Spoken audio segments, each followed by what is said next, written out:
I should be brief and painless. As long as you don't blow it. How am I gonna blow it? By opening your mouth. A word to the wise. Be nice to the judge. Humble, contrite, courteous. You lost me at humble. See, that's what I'm talking about. If you act like a bonehead in there, you could end up going to jail. The worst that'll happen is that they force me to stay and be Dr. Hughes' whipping boy for the next decade, which I'm sure would make you very happy. If it would force you to stay in Oakdale as my roommate, it might. You just can't resist me, can you? See, that's exactly the attitude I'm talking about. Nah, it's gonna be fine. I probably won't even have to say that much. As long as Mr. Snyder comes through for me, it'll all be okay. Well, I hope he does. For your good. Jacob and I will miss you, though. Dallas is just a plane ride away. All right, go get a front row seat. I'm gonna go practice being humble in the mirror. Practice hard. Okay.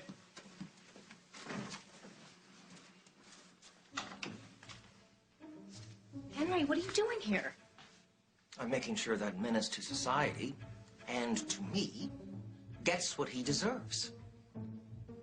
All right, let's get this straight. I will not perjure myself in front of that judge. Have I asked you to do that? I don't care how brilliant a surgeon Dr. Oliver is or how much he might have softened you up. I wasn't aware that he had. He stole a car. He smashed into mine. I have yet to hear an apology from him or for him to take any responsibility for his actions. You're absolutely right. I know I'm right. You're right, I'm right. Those are the facts, and I will not, and I cannot change them. I understand. You've got to let your conscience be your guide. I always do. That's why I love you.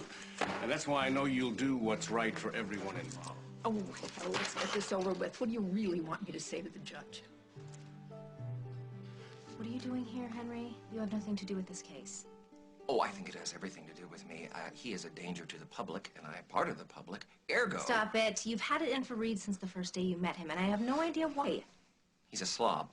So what? You don't live with him? He's full of himself. Not a crime.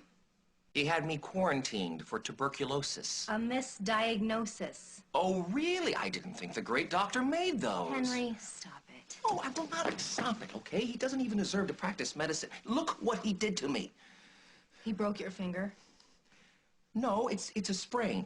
So how did it happen? I slammed it in a door. That's not the point. Look at this humiliating splint that he's made me wear. I've been slapped by 3 old ladies today who thought I was being rude. You have no idea how ridiculous you are right now. Okay, he should be ridden out of town on the rail. All you have to do is keep your mouth shut. Let the trial go on, and you'll get your wish. Maybe not on the rails, but in a first-class seat on the first plane out of here to Dallas. Yeah, so he says. Well, he can't wait to get back to his practice. Why would he lie? But that's what guys like him do. It's pathological. I love how in your own way you think that you're protecting me, but you're not. Sweetie, he's trouble, okay? And I don't think he's gonna leave, even if he is acquitted. Henry, what are you gonna do? Whatever has to be done.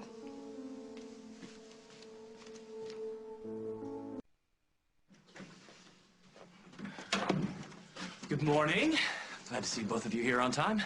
Well, you seem to be in high spirits. Why not? As long as everything goes as planned with this hearing, I should be on the next flight out of here. You sound like you had a bowl of confidence for breakfast. That I did, with a little dose of victory on top. Well, remember, your fate is not in our hands. It's in the judge's hands, and they tend to uphold the law, no matter how brilliant the accused may be. Even brilliant neurosurgeon.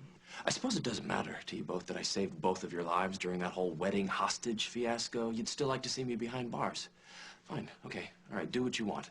I would rather be in jail than continue to be forced to work at your pathetic little excuse of a hospital. So what was that all about? Oh, I was just having some fun. I love to see him squirm.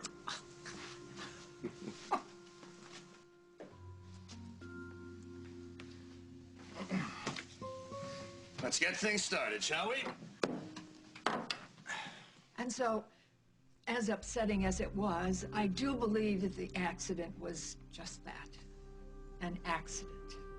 Dr. Oliver might have been a little careless, but I don't believe there was any malicious intent in it. Your Honor, I'd like to add something, if I may.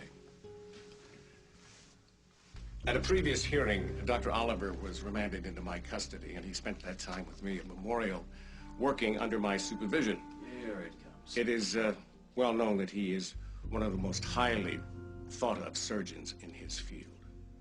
I'm not about to say anything that would contradict that. He is a fine physician. It's a privilege to have him at my hospital, and it was an honor to watch him work.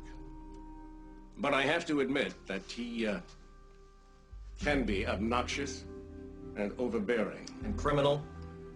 Well, it's not a crime to be unlikable. Well, yeah, it should be. Your Honor, Dr. Oliver is a dedicated physician. And underneath that gruff exterior, he is a profoundly caring one, too. He took a bad situation for him and made it workable. And I hope that you will take that into account.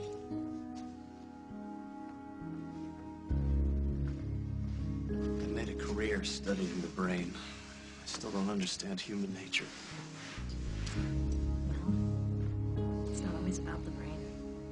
Sometimes it comes from the heart.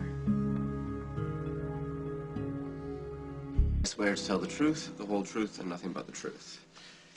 And the truth is, Your Honor, I can't stand Dr. Reid Oliver. Finally, a witness with some sense. But it's also the truth that I bullied him. I forced him to come to Oakdale. He had a lot of patients back in Dallas who really, really needed him. But I tricked him into coming here because somebody that I care very much about needed him as well. And quite frankly, he's the best there is. Oh, please. When Dr. Oliver found out what I did, he was upset. And I can't blame him. He wanted to get back to Dallas, to his patients, his practice. His golf game. But because of me, he almost missed his flight. So I let him borrow my car. He didn't steal it. I let him take it. And that's when he got into the accident with Mrs. Hughes. If the car wasn't stolen, this isn't a criminal matter. It's just a waste of my time. You want criminal? I'll give you criminal. Your Honor, if you let this man go freely, it will be a perversion of justice. He is a dangerous kidnapper. Oh, for the love of Pete. Henry, sit down. No, I will not be silenced. He's a menace to everyone in this courtroom. He's a menace to everyone in Oakdale. Well, then keep your mouth shut so I can get back to Dallas. Your Honor, I demand to be heard. Thank you. This man, this person who calls himself a doctor, without reason and for nothing more than personal grievances, held me unlawfully in quarantine after falsely diagnosing me with TB. And the things they did to me in there, it's unspeakable. Mr. Coleman was quarantined as a precaution.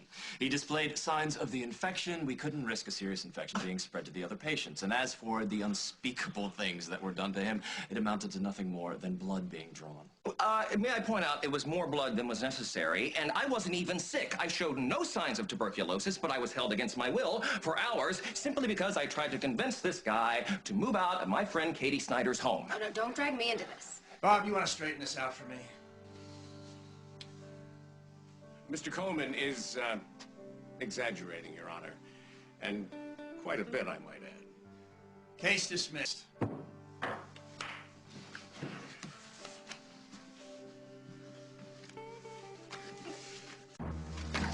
What a travesty. I wouldn't be surprised if you paid the judge off. You want to know the best thing about leaving this town, Hank? Never seeing you again.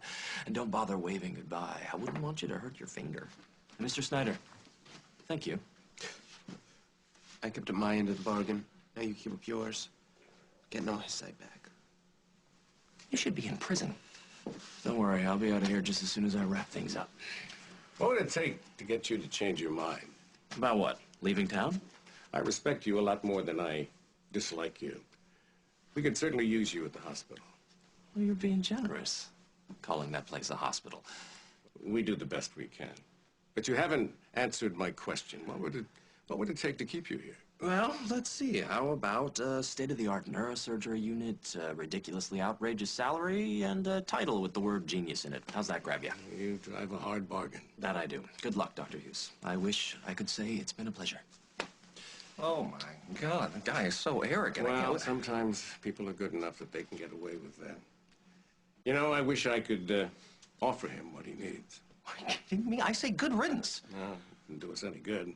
I don't have the kind of money at the hospital to give him the kind of surgical unit that he needs, and that's too bad. What if I said I might know where you could get that money? What? That's a lot of money, Bubbles. What are you doing? No, no, no, no, no, no, no, no, no, no, not, no. Do not even think about, not me, no. Excuse me. Henry, come back here. No. Henry, listen!